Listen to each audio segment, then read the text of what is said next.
ठीक है।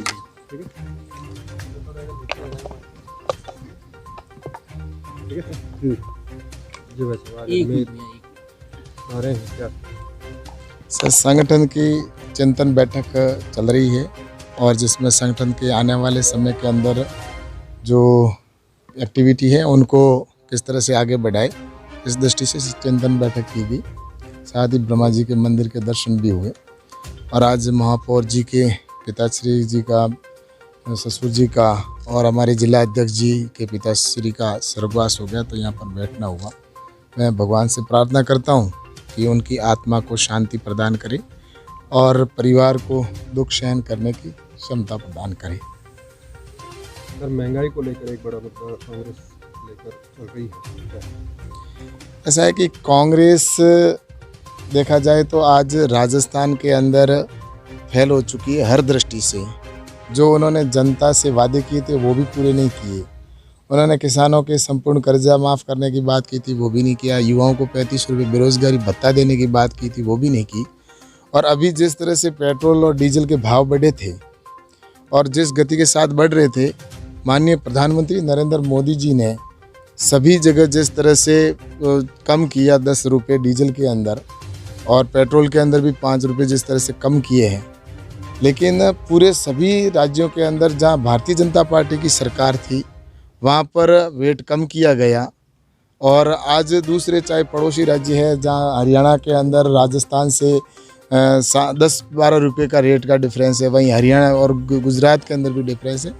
लेकिन राजस्थान की सरकार को और अशोक जी गहलोत को यहाँ की जनता से कोई सरोकार नहीं है। यहाँ पर डीजल की वजह से महंगाई जो बढ़ रही है, उन्होंने अभी तक राजस्थान के अंदर भी वेट कम नहीं किया है। ये जनता देख रही है, ये इनकी हठधर्मिता है। मुझे लगता है कि इनको तुरंत प्रभाव से राजस्थान की जनता की मांग को देखते हुए और जिस गति के साथ महंगाई बढ़ रही है उसको कम करने के लिए राजस्थान की सरकार को तुरंत वेट कम करना चाहिए ताकि राजस्थान की जनता को राहत मिल सके। सर, 2022-23 तक किसानों की आय दोगुनी करने की दावा केंद्र सरकार ने किया है, किस तरह से उनको पूरा है? किसानों की इनकम डबल करने का लक्ष्य निश्चित रूप से पूरा हो रहा है और मैं कह सकता हूं कि जिस तरह से सरकार की योजनाएं बनी है, आज किसानों के लिए बजट के बढ़ाने का प्रावधान किया है। जहां 2023 तक कृषि का बजट, 2013 में कृषि का जो बजट था वो सिर्फ 23,000 करोड़ था।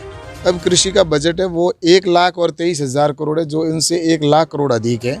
वहीं 10,000 FPO बनाए जा रहे हैं, फार्मर प्रोड्यूसर ऑर्गेनाइजेशन। हर पंचायत समिति के अंदर FPO बनाए जाएंगे, किसान समूह बनेगा और वो खुद प्रोसेसिंग करके और पैकिंग करके और खुद मार्केटिंग तय करेंगे, मार्केट में कहाँ उनको अच्छी रेट मिले।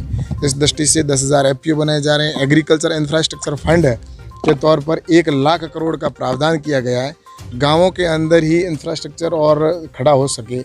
इस दृष्टि से भी ये योजना चल रही है और ऑर्गेनिक के ऊपर भी बढ़ावा देने के लिए भी प्रावधान किया गया है, योजनाएं प्रारंभ की गई है। तो मुझे लगता है कि जिस तरह से MSP को 1.5 गुना करके और उसके बाद में हर वर्ष MSP को बढ़ाया जा रहा है, ये सारे जो प्रकल्प और जो योजना है उनके पीछे हेतु यही है कि किसान की इनकम को बढ़ाना। और मैं कह सकता हूँ कि आने वाले समय के अंदर किसान की इनकम बढ़ेगी और किसान जब तक आत्मनिर्भर नहीं होगा तब तक देश आत्मनिर्भर नहीं हो सकता।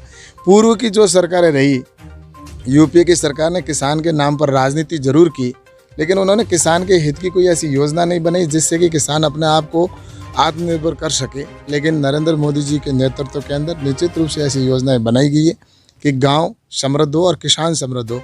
और मुझे लगता है कि आने वाले कल के अंदर देश का किसान है वो निश्चित रूप से आत्मनिर्भर बनेगा और देश भी आत्मनिर्भर होगा। सर, किसान अभी भी आंदोलन कर रहे हैं।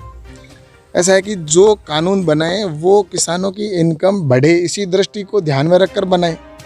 और ये मांग किसानों की लंबे समय से थी कि हमें कब आज़ादी मिलेगी, कब हम मनचाहे स्थान पर मनचाहे रेट के ऊपर अपनी फसल को बेच सकेंगे।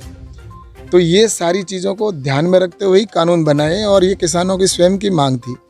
और आज ये कानून बने, इससे किसान को आज़ादी भी मिली है और अपनी फसल बोने से पहले उसको रेट तय हो जाएगी। तो मैं कह सकता हूँ कि निश्चित रूप से ये किसानों के हित के कानून बने।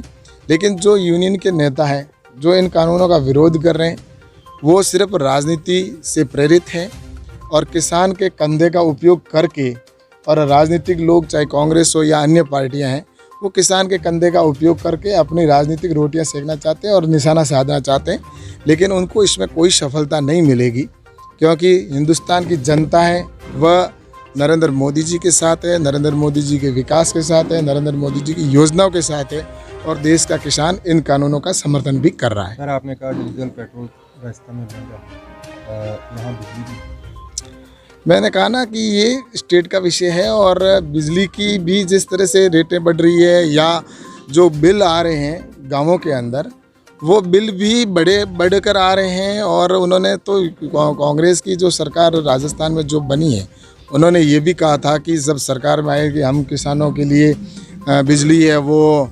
पर्याप्त व्यवस्था करेंगे, 12 घंटा तक लाइट देंगे। लेकिन आज 4 घंटे भी लाइट किसान को नहीं मिल रही है, और जिनके घर पर ऐसे लोग भी हैं जिनके घर पे कनेक्शन ही नहीं है, लेकिन उसके बावजूद भी उनके घर पर बिल आ रहे हैं, और बिल भी 10-10 हज़ार नहीं, 20 हज़ार भी नहीं, 50-50 हज़ार और 1-1 लाख रुपए के इस राजस्थान के किसानों के बिल आ रहे हैं।